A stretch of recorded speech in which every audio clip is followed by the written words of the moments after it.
francophones s'allient. Dans cette vidéo, nous allons tenter de comprendre la situation, celle qui se passe dans le détroit d'Ormuz en quelques minutes.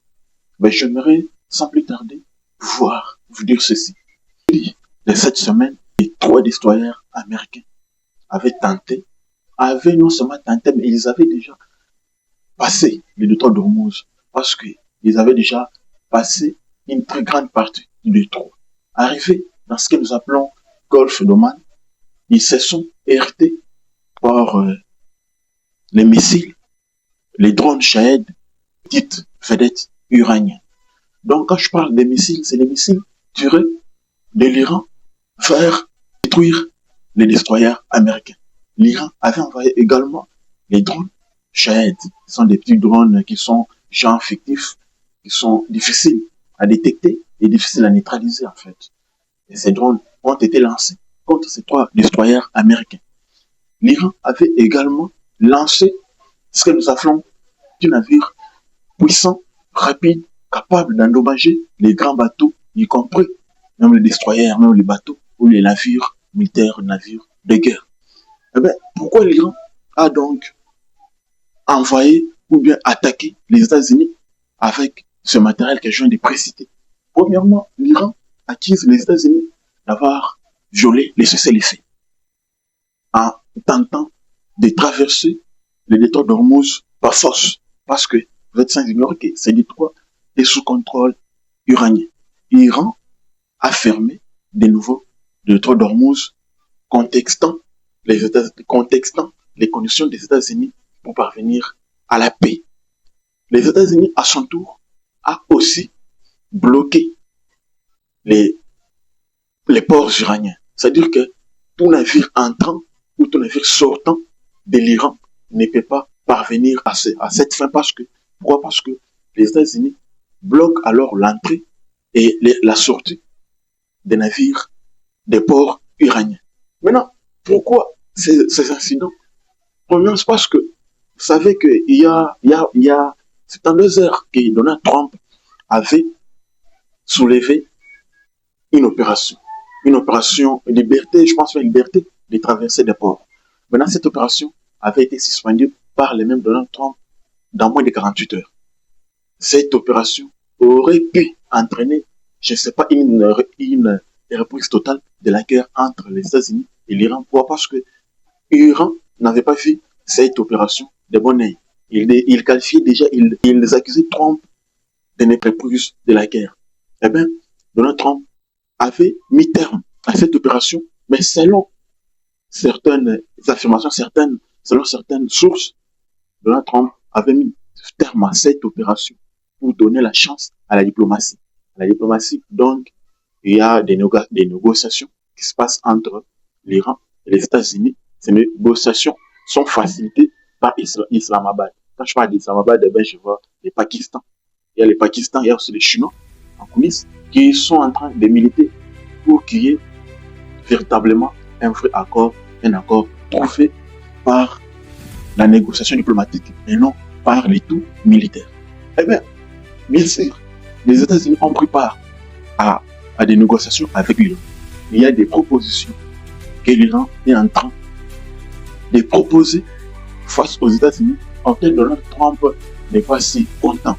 Donald Trump qualifie les négociateurs iraniens d'excellents, des malins, mais les points de divergence, c'est ce que l'Iran ne veut donc pas que les États-Unis entrent dans ses affaires intérieures, notamment sur la question du nucléaire, tu vois, sur la question des missiles balistiques.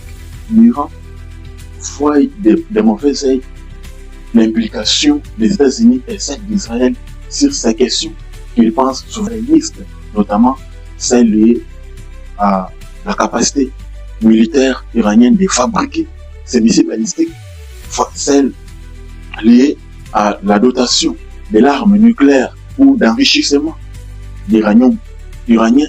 Donc ces questions sont celles qui font couler l'encre et salure de part et d'autre.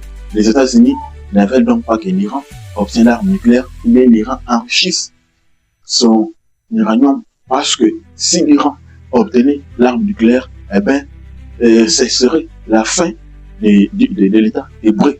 Parce que l'État hébreu, pour l'Iran, c'est un ennemi juré.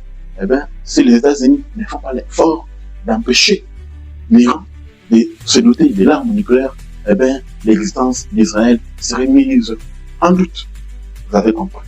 Et puis, deuxièmement, les États-Unis s'inquiéteraient encore que l'Iran n'obtienne pas, l'Iran ne fabrique pas assez d'armes balistiques, assez de missiles hypersoniques, assez de missiles balistiques. Parce que vous avez vu vous-même la guerre des 12 jours, comment les systèmes israéliens conduisaient d'hommes de fer qui étaient super puissants, parmi les plus puissants du monde, qui avaient réussi à neutraliser les drones que l'Iran lançait à faible vitesse, à faible portée.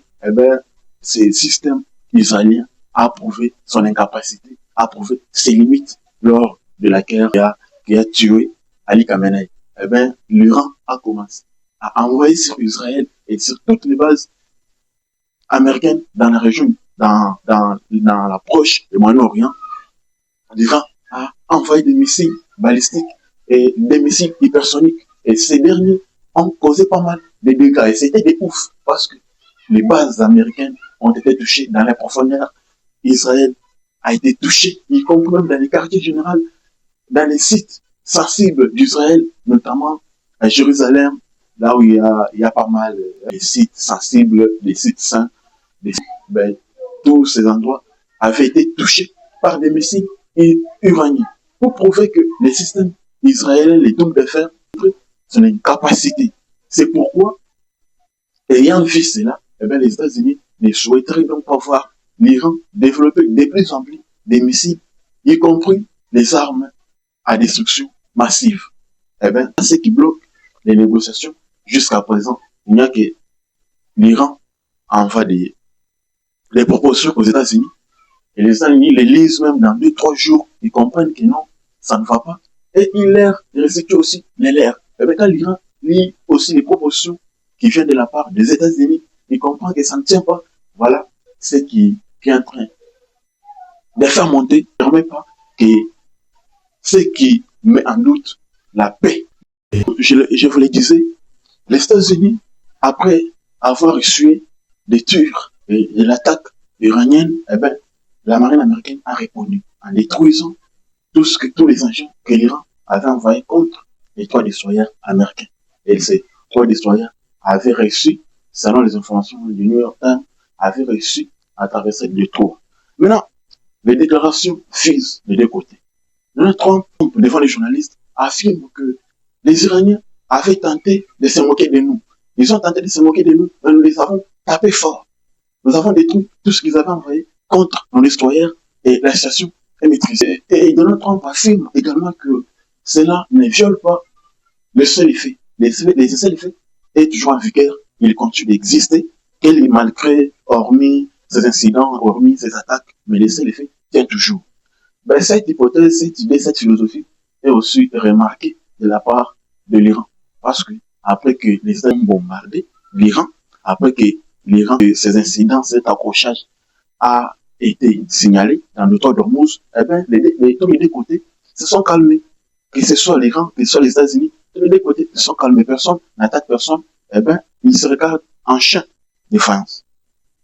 Voilà un peu la situation qui est de manière globale celle qui se passe dans le détroit d'Ormuz. Maintenant, après que Donald Trump a qualifié l'Iran, essayer de se moquer en lançant des missiles et des drones contre les destroyers américains, l'administration Trump est responsable des incidents, d'accrochage, d'attaques ou de quelques incidents qui se signalent de part et d'autre dans le détroit d'Ormuz. Pourquoi? Parce que eux ont bloqué leur détroit. Les États-Unis n'ont pas la capacité, n'ont pas l'hégémonie, n'ont pas les monopoles de traverser le détroit sans qu'ils soient autorisés par l'Iran. Quand ils tentent de traverser le détroit d'Ormuz des forces, c'est une hypothèse de guerre, selon les responsables iraniens. Les responsables iraniens voient d'un mauvais œil la traversée par force de tout navire, que ce soit commercial, que ce soit militaire, le détroit d'Ormuz sans leur aval. voilà un peu ça.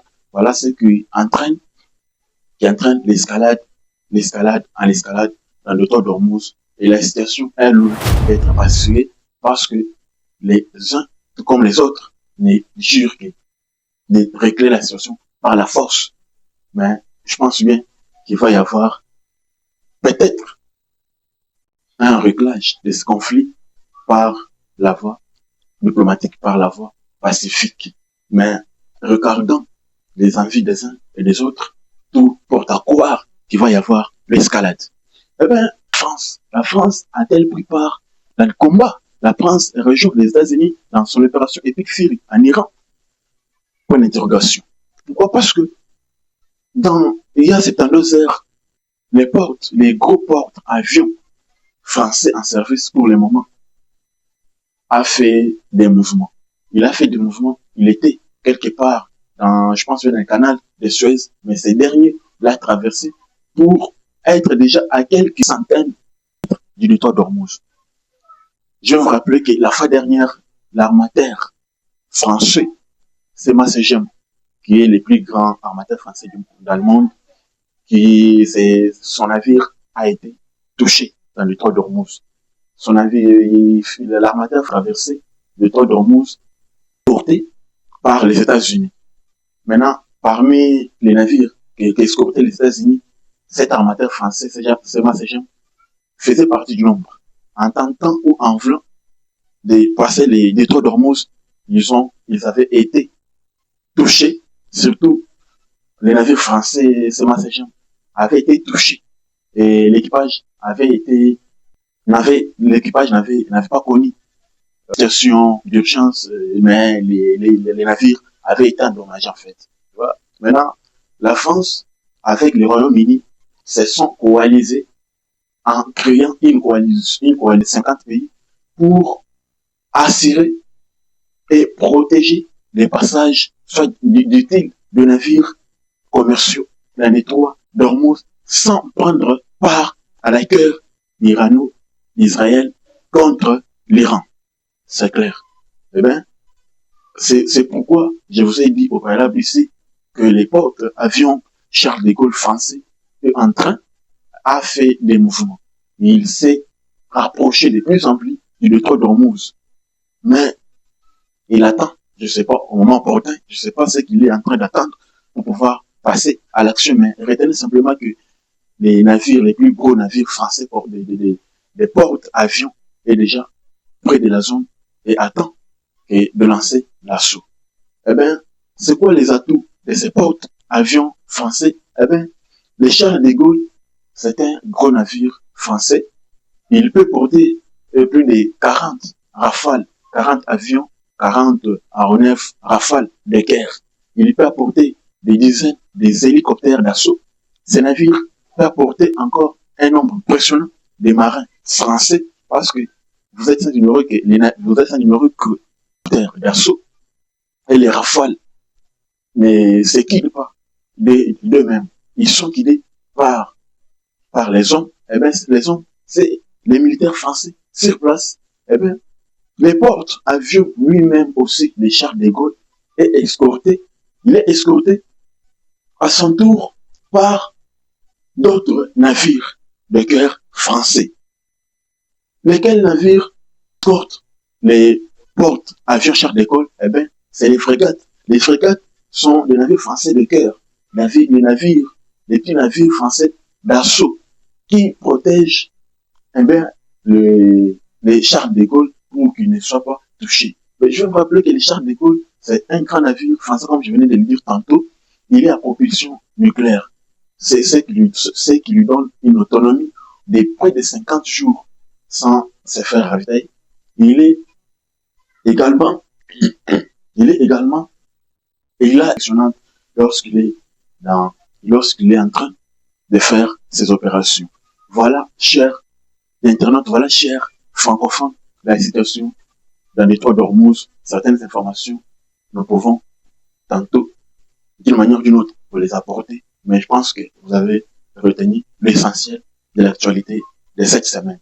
Abonnez-vous, laisse-moi un gros alors pouce bleu, abonne-toi, active la cloche de notification pour m'encourager d'amener les prochains détails, les prochaines informations, ben, qui captent nos intentions. Merci.